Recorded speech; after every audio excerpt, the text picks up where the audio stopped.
शांति दूत कभी बेरोजगारी का रोना नहीं रोते हैं, आपने देखा होगा। और ये लोग आत्महत्या जैसा कृत्य भी ना के बराबर करते हैं। कभी शायद सुनने में मिल जाए तो ये हमारा बड़ा सौभाग्य और नसीब है। हिंदू के बच्चे बेरोजगारी का ही रोना रोते रहते हैं और ज़रा से दुखी होकर के आत्महत्या करने की बहुत सारी घटनाएं इनकी सुनने के लिए मिलती हैं। आज वीडियो को काटिएगा नहीं, आगे स्किप मत करिएगा, इसे ज़रूर सुनिएगा। और मैं कुछ ऐसे तथ्य रख रहा हूँ कि आज आपकी आंखें खोलने वाला काम कर रहा हूँ। मैं इस वीडियो के माध्यम से बताना चाहता हूँ कि शांति दूतों ने हमारे किन किन कामों पर कब्जा कर लिया, उसका मुख्य कारण क्या है। तो मैं अपने भाव से इस बात को रख रहा हूँ।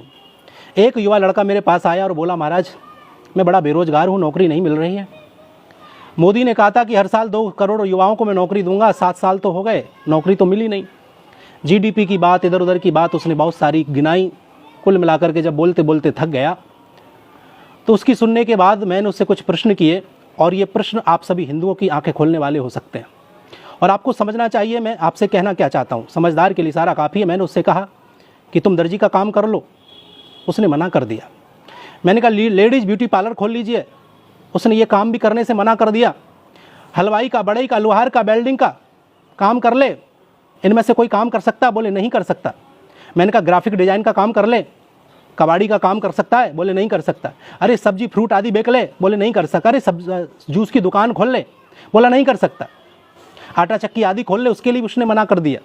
मैंने कहा भाई चाय पोहे की आदि की दुकान खोल ले, किराने की दुकान खोल ले, रंगाई पुताई का काम कर ले। बोले इनमें से कोई काम नहीं कर। अरे कार ट्रक तुझे चलाना आता है क्या? बोले नहीं, मैं नहीं चला सकता। बाइक रिपेयरिंग कर ले? बोले नहीं कर सकता। अच्छा मैंने कहा एक बात बता, तू पढ़ा लिखा है तो तुझे कंप्यूटर तो आता होगा? बोले कंप्यूटर चलाना मुझे नहीं आता। अच्छा अकाउंट का काम कर लेता है? बोले नहीं कर सकता। अच्छा राजमिस्त्री के साथ तू जाकर के काम कर सकता है? उसने उस कार्य को भी मना कर दिया। मैंने कहा भाई सड़क पर बहुत पंचर लगाते हुए मिल जाते हैं, मैंने तू पंचर का काम कर ले? बोले नहीं नहीं नहीं, ये काम तो मैं कर ही नहीं सकता। अच्छा एक काम कर, होटल रेस्टोरेंट में काम कर सकता है, या कोई छोटा मोटा है होटल रेस्टोरेंट खोल ले। उसने इस काम को करने के लिए भी मना कर दिया। मैंने कहा बिजली रिपेयरिंग, पंखा, वॉशिंग मशीन आदि का काम कर ले, सीख ले? बोले नहीं कर सकता। कपड़े की दुकान कर सकता है? बोले नहीं कर सकता। मैंने आखिरकार उससे कहा कि मजदूरी तो कर ही सकता है? बोले अरे महाराज मजदूरी करने के लिए थोड़े पढ़े लिखे हैं इतने हम। तो मैंने तो कर क्या सकता है?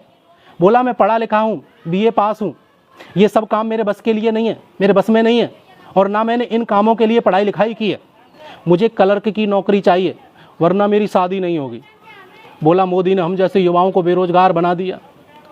आज के युवा मैं कहना चाहता हूं कि मेहनत करने के बजाय सरकार को गाली देना बेहतर विकल्प समझते हैं। काम तो चारों तरफ बिखरे पड़े हुए हैं, लेकिन काम चोर भी तो चारों तरफ हैं। काम चारों तरफ बिखरे पड़े हैं, शांति दूत इन कामों को झपट रहे हैं। मैं क्या कहना चाहता हूं, मेरे इन बातों से आप सब समझ रहे होंगे। इन शांति दूतों ने इन सब जगह कब्जा कर लिया। कारण क्या है? क्योंकि हम केवल 1-2 पैसे की नौकरी के लिए इंतजार करते रहते, बैठे रहते हैं। तो काम चारों तरफ बिखरे पड़े हैं, शांति दूत इन कामों को झपट रहे हैं। तुम तो सरकारी नौकरी के इंतजार में बैठे रहो बस। मैं आपसे प्रार्थना करता हूं मेरे भाई बहन, अपने बच्चों को शिक्षित के साथ साथ हुनरमंद भी बनाइए। ये सोचना बंद कर दो कि लोग क्या कहेंगे, सबसे बड़ा रोग क्या कहेंगे लोग, यह सोच हमें बर्बाद कर देगी। बच्चों को हुनर सीखने की सीख दो।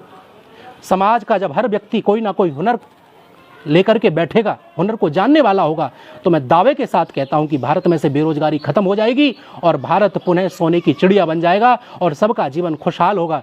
वीडियो आपको जरूर पसंद आई होगी। केवल इन बेरोजगारी का रोना रोते हैं उन लोगों के लिए विशेष रूप से वीडियो है, आप जरूर शेयर करिएगा। धन्यवाद। जय श्री राम। अपने विचार भी रखिएगा।